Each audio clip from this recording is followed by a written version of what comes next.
For some of us, climbing is something that just has to be endured to get to the top of the next downhill.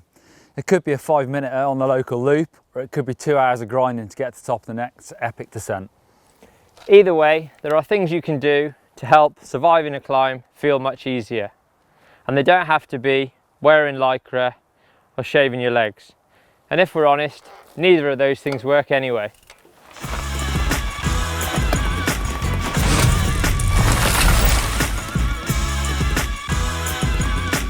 Saddle height is really important for comfortable climbing. With dropper posts, there's really no excuse to have your seat too low so that your knees are up around your ears. If you don't have a dropper post, but you like to lower your saddle for the downhills, just put a mark on the seat post so you know exactly where to bring the seat back up to for the uphill. Bloody hell, how did you get here so fast?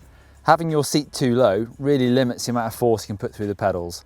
Having your legs slightly more extended can make a big difference. Having it too high is an equal no-no. You might be able to generate the force, but you'll be seriously uncomfortable. To check what's right, with your leg at the bottom of the pedal stroke, you should be looking for your knee to be slightly bent, at an angle of about 25 degrees from straight. Although there is not too much to separate seated and standing climbing from a purely physical perspective, mountain bikes with long travel are not really designed for lengthy periods out of the saddle climbing. It's a bit like the difference between running on pavement and running through sand. It's much better to sit in the saddle and pedal smoothly. It can also really help to relax your upper body. Don't bob up and down. That's also true of your hands and shoulders as well as your back. You can actually feel quite strange at first, but work on it. Relax and focus on breathing instead.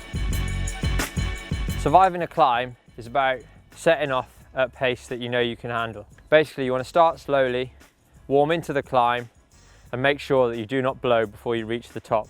The last thing you want to do is blow up and have your mates blow by. I'll catch you at the top. Looking after yourself makes a big difference to climbing. Whilst there are no quick fixes to improve your fitness if you're setting out on a ride, there is, however, a lot you can do to make what fitness you do have go further, making climbing easier. Firstly, think about food and drink. Running out of energy or become dehydrated are two really big limiting factors to surviving a climb. The rule of thumb is really to try and eat something every hour and drink when you're thirsty. Here's Mark. He hasn't paced himself and he's forgotten his pack, so he's had nothing to drink and he's run out of energy. What we call bonked. Do you want a bar, Mark? Oh yes, please, I'd love one. Couldn't see straight the last 100 meters.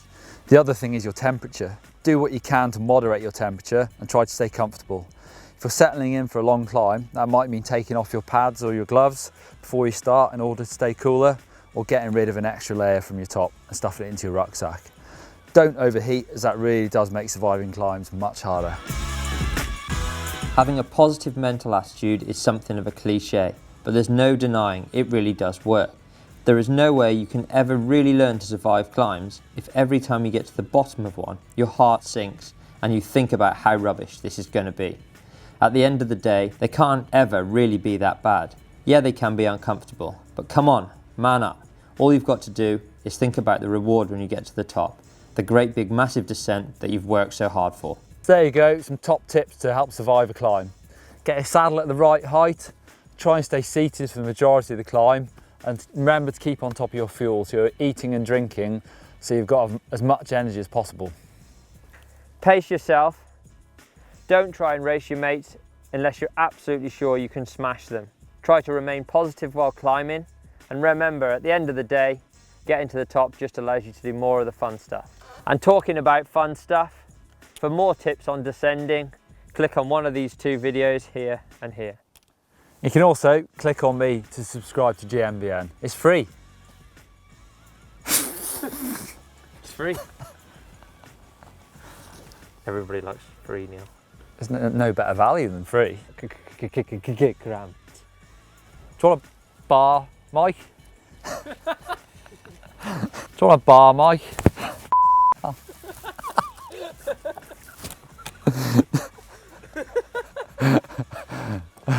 Mark, Neil. We haven't just met. How long have you known him for? Long time. I'm missing something there. 15 years.